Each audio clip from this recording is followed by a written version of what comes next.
Alors je m'appelle Badé, pas de prénom, hein. J'ai 19 ans, j'habite Dunkerque, ça fait 5 ans que j'ai commencé le parcours à peu près. Et là je me suis lancé dans le trekking il y a un peu plus d'1 an.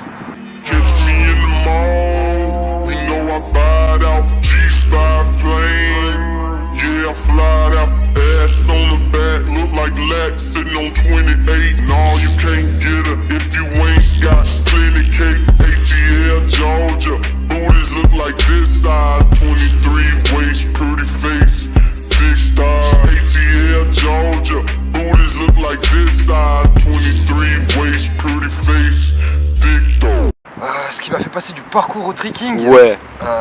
Si t'as besoin d'un petit temps de réflexion. Vraiment, essentiellement, je pense, c'est les films d'arts martiaux asiatiques.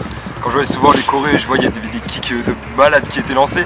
Et puis à un moment, le parcours, je trouvais, je bloquais un peu, je stagnais. Puis je m'épanouissais plus autant et je me suis dit pourquoi pas changer. Je suis tombé dans le trekking et ouais. Pas moyen de m'en enlever.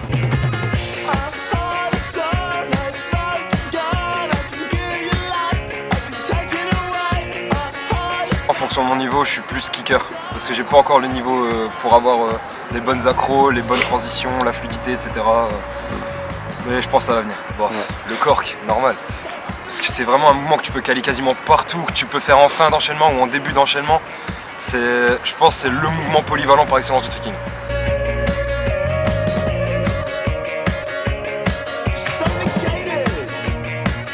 Là actuellement le temps qu'on a n'est pas requis pour le parcours.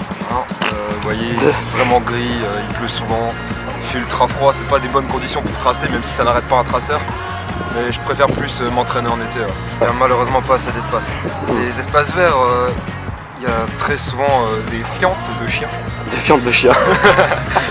On va éviter le langage grossier de l'utilisation, tu connais. Et de la fiente, c'est pour les oiseaux. Un étron de chien. Bon, ça va. Ouais, ça va. Ouais, non, les espaces verts ils sont pas assez bien entretenus. Du coup, pour trixer le plus proche, je préfère aller à La Panne en Belgique.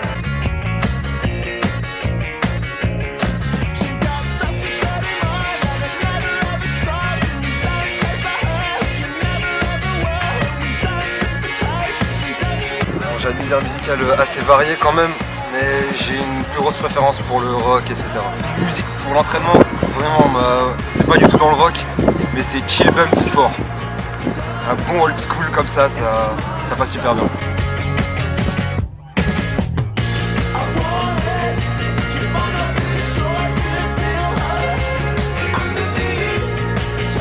Pour terminer, je te demanderai de me raconter la pire anecdote que tu as racontée sur l'Airban. La pire anecdote que j'ai sur l'Airban. La pire anecdote.